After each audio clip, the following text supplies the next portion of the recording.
Today we will be talking about the impending dangers posed by automated robots.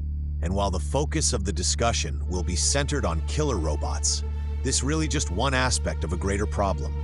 Robots are already taking our jobs, including white-collar jobs, and making humanity obsolete. They are also being used as surrogate clergy in Buddhist temples, as well as in some experimental Christian churches. And there have been many influential people talking about a robot god, which brings to mind Revelation 13 and how people will worship the image of the beast that was given the power of speech. This is also symbolic because the universe was spoken into existence by the Word of God.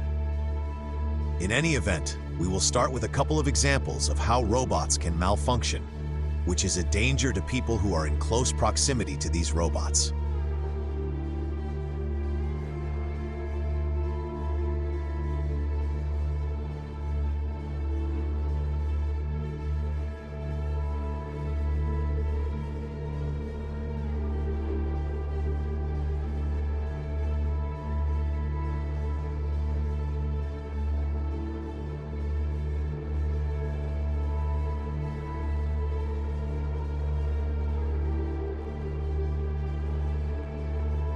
The predictive programming in Hollywood regarding robots that kill autonomously have been a staple of movie brainwashing for years.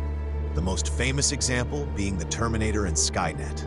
In the Terminator series, we not only have robots that kill autonomously, but to some degree with the biological covering of the Terminator, one can argue that this is also predictive programming for transhumanism, where mankind is merged with machines, which is a bit like trying to mix iron and clay. And with the RoboCop films, these movies predict how lethal autonomous robots will be used by increasingly militant police departments. And one can also detect more transhuman predictive programming in the cyborg main character.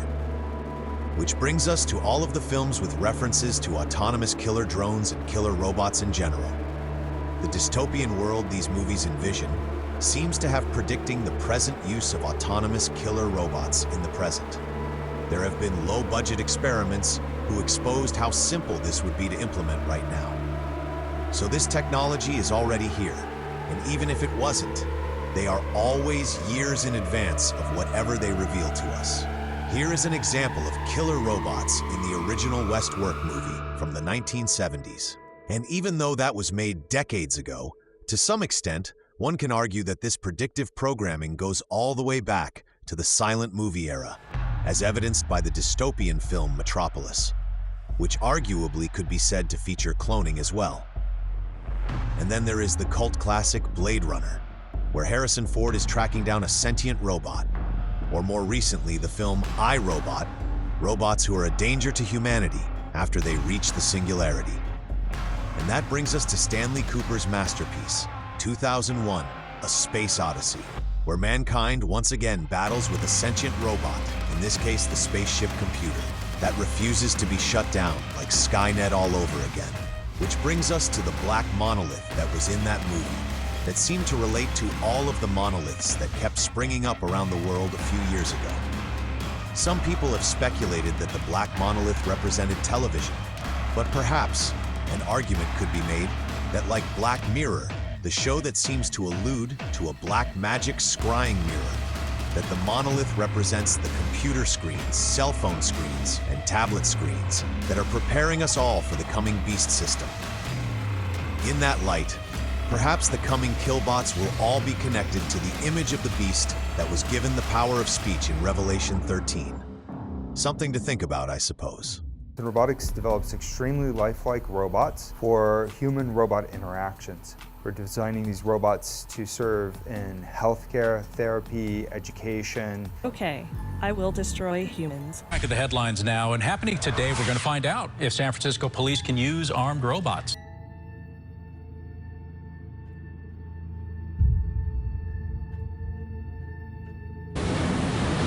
That's right. Supervisor Gordon Marr says he regrets voting in favor of these armed robots, and he actually plans to vote against them during today's vote. Now, he wasn't alone in voting in favor of them last week. 8-3 was the vote in favor of these armed robots, allowing San Francisco police to use them during, extreme situations where they need to come into contact with maybe a barricaded suspect, just to name one example. And it's caused a lot of controversy across the city and, quite frankly, nationwide. Yesterday at City Hall, there was a group of people that protested in front and were voicing their concerns about this, and that included Supervisor Dean Preston explaining that this would be reckless. The San Francisco Police Department says these robots would only be deployed in emergency situations. Robots are being discussed in 2 California cities here in the Bay Area, San Francisco and Oakland. Police nationwide have used robots over the past decade to communicate with suspects, enter danger spaces, and they were rarely used for deadly force. But the concern is, if they would be used for deadly force, could there be an issue with them? Critics are calling these robots killer robots. Let's hear from Supervisor Dean Preston. He continues to speak out against this. Seems like a complete no-brainer to me, completely reckless that we would give police robots to kill people here in San Francisco. That is absolutely unacceptable. These are not autonomous robots. No one's tapping in. These are trained police officers that would utilize a robot that, instead of a police officer or other members of the public being injured or killed by this individual, we would send the robot in and we would use force that way. And we would save lives in doing that. San Francisco police currently have a dozen functioning ground robots, and the reason that the supervisor are voting on this is because a new California law requires police to get approval for the use of armed robots. We aspire to create a broad-based movement that will create so much pressure that the governments launch negotiations on a new international treaty to prohibit weapon systems that would select and engage targets without meaningful human control. Well, I can't help but feeling that this is all a show from controlled opposition. I mean, the United Nations was started by the 13 bloodlines, and it is highly possible that the United Nations will be the organization through which the Antichrist rules the coming Club of Rome-style 10 kingdoms. This may be related to Revelation 12, verse 3. And there appeared another wonder in heaven, and behold, a great red dragon, having 7 heads and 10 horns, and 7 crowns upon his heads. Revelation 17:12 explains that the 10 horns are 10 kings who have not yet received a kingdom, but will receive authority as kings along with the beast for 1 hour.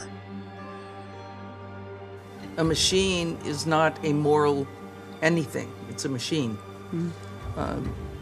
So allowing machines to, in theory, through algorithms, decide what they will target and what they will attack is one of the huge reasons why we consider it to be crossing the Rubicon, and grossly unethical and immoral. Machines should be in the service of human beings. Human beings should not be in the service of machines. Killer robots, as I understand how they would like to see them, with perhaps one pilot overseeing a swarm of 100 fighter jets, how could that one human being possibly control what those weapons do? It is totally impossible. Well, regardless of whatever their true motivations may be, she is 100% correct on this. Be that as it may, the only morals that the coming New World Luciferian Order will care about is the morals and dogma from Albert Pike. As this Luciferian Brotherhood finishes setting the capstone for their great work, this video about killer robots has spurred San Mateo to take action. KPIX5 Susie Steimel on their vote to ban autonomous weapons. This fictional video is what Supervisor David Canepa fears could be our real future. It depicts drones as military weapons, something he fears is a likelihood if legislation isn't put on the books soon. Autonomous weapons, aka killer robots. Supervisor David Canepa introduced a resolution this morning to ban autonomous weapons. If it passes, San Mateo County would be the first in the country to recommend to Congress and the United Nations to restrict the development of weaponized robotic technology. So this is basically meaningless from the standpoint of trying to stop anything. This is basically just a protest, but at least it serves the purpose of informing and alerting people of what is to come. The elite are never stopped in anything they are trying to do. They are merely slowed down. Just being honest, which seems rarer and rarer on this platform. As policymakers, for us to catch up with technology, we ourselves have to be out in front of it, and so that's why we're working on this issue. Now is the time to act before we feel that the threat is present. Dr. Todd Davies at Stanford University has been working closely with Berkeley professor Stuart Russell, who commissioned this video that went viral, showing the damage autonomous drones could cause. None of us will be safe, even inside our homes, if autonomous weapons are allowed to proliferate. This would be the first legislation of its kind. Does that indicate to you in any way that it's not necessary on a local level? The future of war has begun. Weapons are finding enemies and shooting them out of the sky on their own using artificial intelligence. I am not sure if this scripture is related to drones or not, but the topic reminded me of this because drones sound a bit like locusts. And he opened the bottomless pit, and there arose a smoke out of the pit, as the smoke of a great furnace, and the sun and the air were darkened by reason of the smoke of the pit. And there came out of the smoke locusts upon the earth, and unto them was given power, as the scorpions of the earth have power. And they had tails like unto scorpions, and there were stings in their tails, and their power was to hurt men 5 months. This gun is called Bullfrog, an autonomous weapon station that uses AI to help find, locate, and eliminate drones.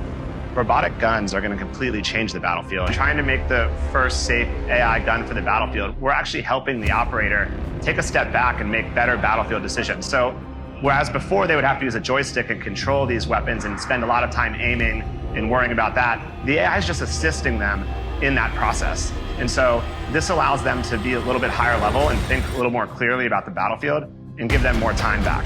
The gun is designed to shoot down small targets in battlefields like Ukraine, where drones are increasingly carrying explosive payloads. Today is the smallest the drone threat will ever be. It's only growing from here. All future wars are drone wars, and these are small drones. They cost about $1,000, and they're taking out $1 million pieces of equipment, artillery, tanks.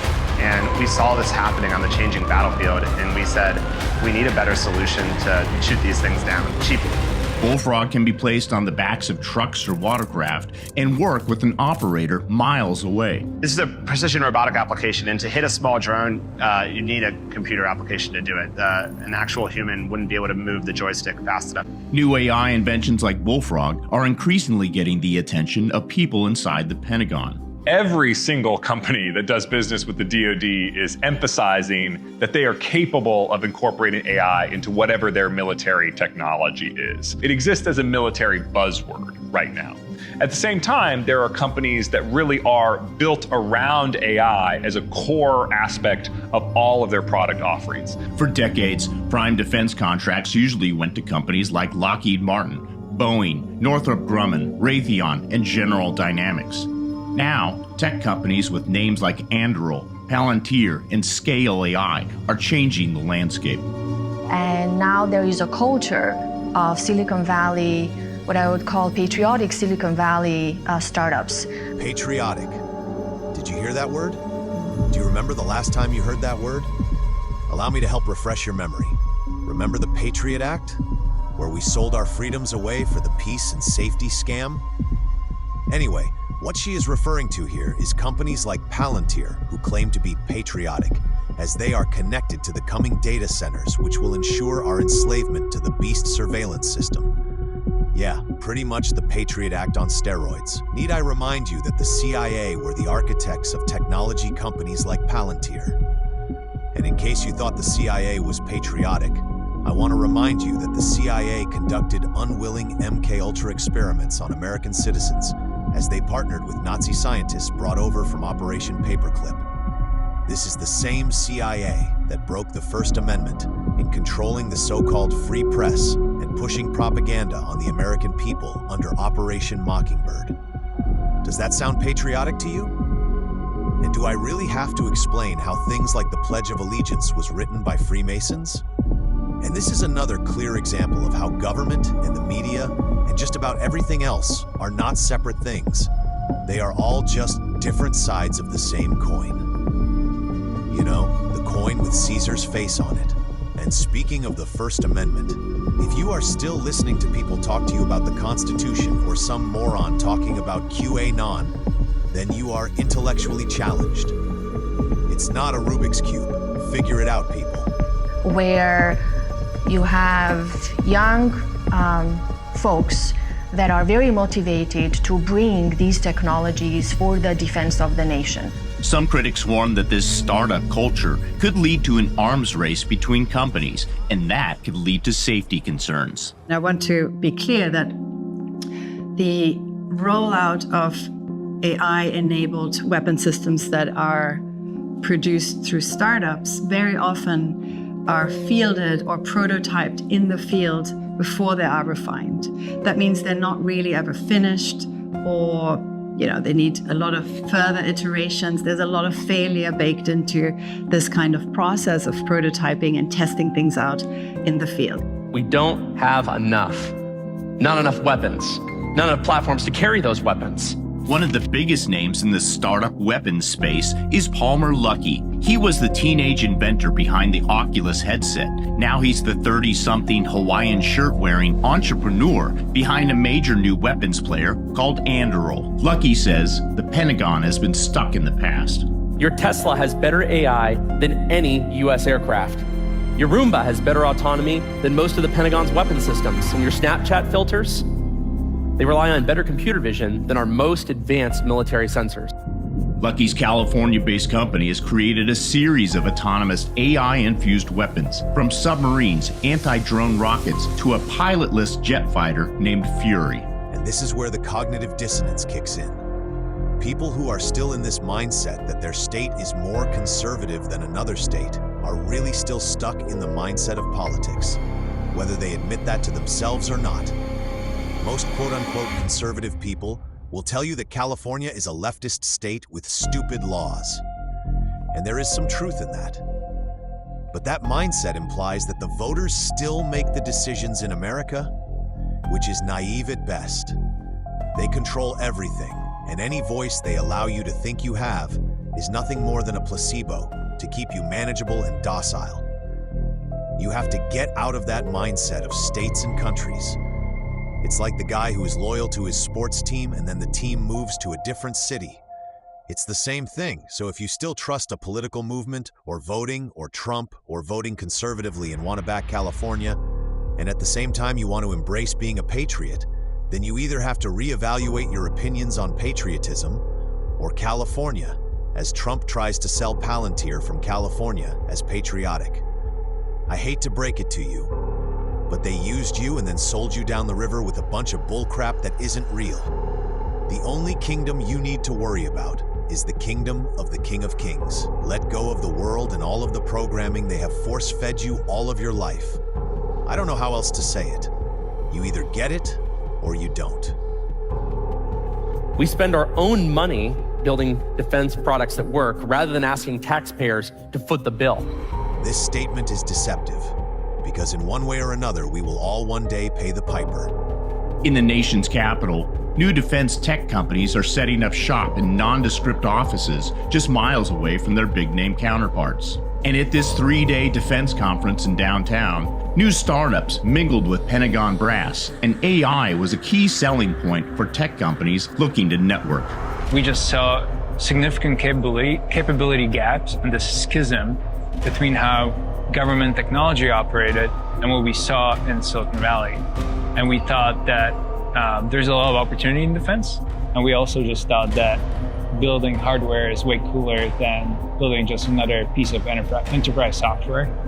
Martin Slosarek is the co-founder of PicoGrid, another California defense startup building an AI-enabled battlefield network that can help drones, cameras, robots, and other weapons work with each other under one system. You see more and more individual hardware systems like drones, ground-based vehicles, unmanned surface vehicles, integrating platform autonomy, and that's control systems that allow that hardware to operate autonomously or semi-autonomously for certain periods of times. To be fair, some U.S. weapons like the Patriot missile have had highly sophisticated, near-autonomous capabilities for years. They can detect and track targets automatically, though a human usually has to authorize the launch. So if you have dozens or hundreds of missiles incoming, we don't want a human being having to click on every single one of those things. And that was a decision that was made decades ago for systems like Patriot, for systems like Aegis, which is a Navy system that has a similar role to play. But what is new is how modern machine learning and AI are starting to let multiple weapon systems make critical decisions on their own. And then you have the mission autonomy, which is, hey, how do you take all these things together and weave them into unified operation according to certain rules of engagement? The Pentagon does have a policy that outlines how AI weapons should be used. It requires human judgment over lethal force, though it leaves some gray area. But none of that, when DoD 3000.09 was written, was looking at artificial intelligence and machine learning as it is existing right now. The United States is certainly not alone in investing in AI weapons. China, Russia, and through necessity, Ukraine are also making big investments. Ukraine is even experimenting with so-called swarm technology, where groups of drones decide amongst themselves when and where to strike. I don't know about you, but that sounds fairly autonomous to me. And once you follow all this to the obvious conclusions, then it just becomes a matter of time. Like, how much time do we have left before they herd us all into the smart city prisons? So up next, killer robots are quickly moving from Hollywood to reality. The rapid pace that AI has evolved over the last year has shed a light on its potentially deadly military application. And without any global treaties to stop it, the Terminator might be coming sooner than you think. In the 21st century, a weapon will be invented like no other. This weapon will be powerful, versatile, and indestructible. It can't be reasoned with. It can't be bargained with. It will feel no pity. We're not there yet, but the Pentagon is currently racing out a fleet of autonomous drones. Russia is reportedly developing an underwater autonomous nuclear torpedo. Killer robots are coming. Is there anything that can stop a full-scale global AI arms race? And once again, whatever they shows us is basically old news to them. So whatever they're talking about here as a danger to come is already here. They just haven't completely revealed it yet to us. Let's bring in Chris Riata, a cybersecurity expert at FCW, which covers the business of federal technology. Chris, we've seen this rapid advancement in AI technology over the last year that's upending pretty much every industry. I want to ask you how it's playing out in the military. Are we on the path to autonomous AI-powered killer robots? Well, of course. But I would take that farther and suggest we and other countries are probably already using killbots, possibly in the Ukraine or the Middle East. Yeah, hi John. Look, it's certainly a timely topic with the release of ChatGPT and the seemingly daily avalanche of new AI products that are hitting the market. A lot of folks are saying that right now we are in the golden age of AI. I disagree. I think we're in the dawn of AI. I mean, this emerging technology is very much in its early days. That said, the entire world is certainly in an AI race, maybe perhaps not an AI arms race just yet, but the U.S. National Security Committee and community writ large really wants to be the leaders in that race. But we should take a step back here because the federal government has been researching and developing AI-powered defense tech for years. I mean, you can look at the Air Force's Skyborg program, which sounds eerily similar to the Terminator's Skynet, but really it's just that military branch's efforts to create a fully autonomous drone. You have the Navy's MQ-25 program with Boeing. I mean, put simply, the federal government is already working on building AI into national security and defense tech. But the real question is whether the risks outweigh the benefits. Well, let's talk about that, right? Because, obviously drones have become a staple of the military over the last few decades, but we're talking about autonomous weapons that are not controlled by any humans. And so let me ask you on a global scale, right now, are there any restrictions right now on the Pentagon or other countries using autonomous AI-powered weapons? Are we on the precipice of a global arms race? Well, so to put it pretty simply here, the government is clearly behind the ball when it comes to responsible AI oversight. But there have been some calls, to pause AI for about 6 months across the world to allow for proper oversight and regulation, perhaps even some sort of an international body to begin regulating the development of AI. But that said, when I ask my sources, in the national security community, what really keeps them up at night, it's what would happen if the US were to pause while the rest of the world continued developing their AI defense tech and other sort of initiatives. I don't think anyone disagrees that AI has potential risks, especially on the battlefield. So last year, the Defense Department released its Responsible Artificial Intelligence Strategy and Implementation Pathway. It's this 47-page document that outlines some best practices around things like governance, developing warfighter trust, and creating a responsible AI ecosystem. But when it comes to those calls for a pause on AI developments to allow for the creation of adequate regulations and oversight domestically and abroad, Defense Department officials say there just is not that sort of time to waste. The psychology behind this is very similar to a phishing scam, where text messages are sent out telling people a payment method may have been compromised, so they better call phone number that leads to a con artist who is setting you up to be suckered by the scam. So they both try to reel you into their scams by telling you that you are running out of time and that you need them to keep you safe. Well, okay, on that point, we have a clip here, as you mentioned. Last week, a Pentagon official came out and said that pause, the 6-month pause, as you mentioned, is a bad idea. Some have argued for a 6-month pause, which I personally don't advocate towards, because if we stop, guess who's not going to stop? Potential adversaries overseas. Okay, potential adversaries overseas. I mean, he's hinting there at this arms race, right? The U.S. can't stop developing AI because we need it for its weapons. What do you think that clip and that announcement tells you about how the Pentagon sees AI right now? That's right. That's the DoD's top chief information officer, John Sherman, there suggesting that a pause would basically be totally unrealistic to implement around the world, allowing adversaries like China, Russia, and North Korea to continue pursuing their AI initiatives. But on the other hand, many experts are also warning that unregulated AI poses major national security risks. So you're sort of damned if you do here and damned if you don't. This also reminds me of how the Patriot Act was sold to the American people as they needed it to keep them safe. 1 Thessalonians 5 verse 3, while people are saying peace and safety, then sudden destruction will come upon them, as labor pains upon a pregnant woman, and they will not escape. The idea of robots who can kill humans on their own has been a science fiction staple for decades. Think Terminator. But now, there are a lot of educated people who say it's not just fantasy anymore. Tonight, Pentagon producer Lucas Tomlinson looks into how the Department of Defense is involved. Robots acting on their own, hunting down humans and killing them. What's only been seen in Hollywood could soon be coming to a battlefield near you. The Pentagon investing billions of dollars to develop autonomous weapons, machines that could one day kill on their own. And now, the big question, how much independence to give them.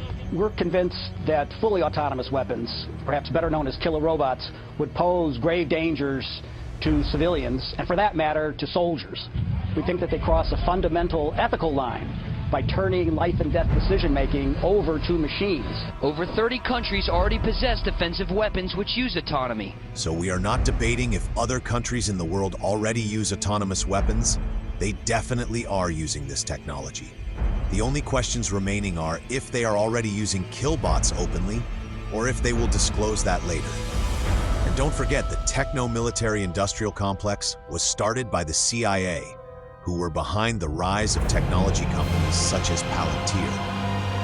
And since we are on the subject of robots and technology, it was the military that first developed the internet. So they have weaponized technology from the very beginning. It is all by design. To shoot down incoming missiles or aircraft. But the Pentagon insists humans will decide when to strike. When it comes to the use of force on behalf of the American people, there always needs to be a human being involved in making those decisions. But critics don't want to take any chances. We think that they should be preemptively banned. They don't exist yet, but they're coming down the pike very rapidly. In 2003, a U.S. Army Patriot missile battery, a system which incorporates a high degree of autonomy, shot down 2 friendly aircraft, killing the pilots. And now we have come full circle with the robot that was out of control in the introduction footage. And this is the logical conclusion to the concerns those incidents raise. I don't think we should ever expect war to be perfect and pristine. There's going to be incomplete information. There's going to be accidents. There may be ways in which automation can make warfare more precise, and we've already seen that with smart weapons. Sherry says autonomy could reduce civilian casualties on the battlefield if used the right way. Experts say the Pentagon is only interested in using the technology for logistics operations or other tasks such as refueling aircraft. Others see the value in unmanned submersibles like this Ghost Swimmer, a potential underwater drone.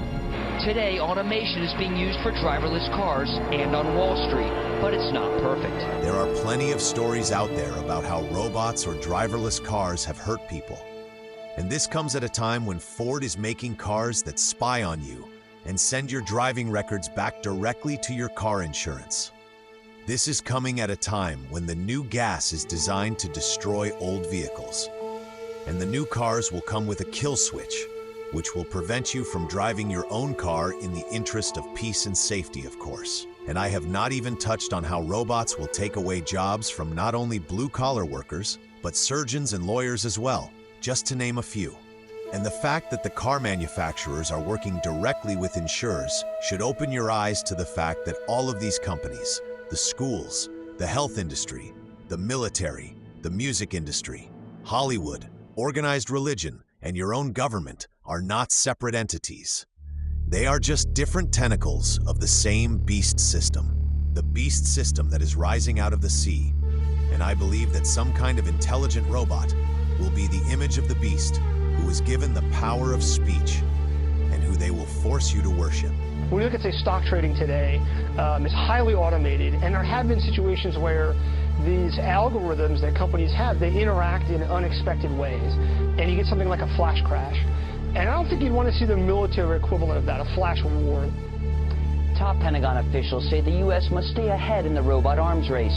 Nations like Russia and China are trying to develop the technology to close the gap. The United States won the Cold War in part due to its innovation prowess, something it hopes to maintain.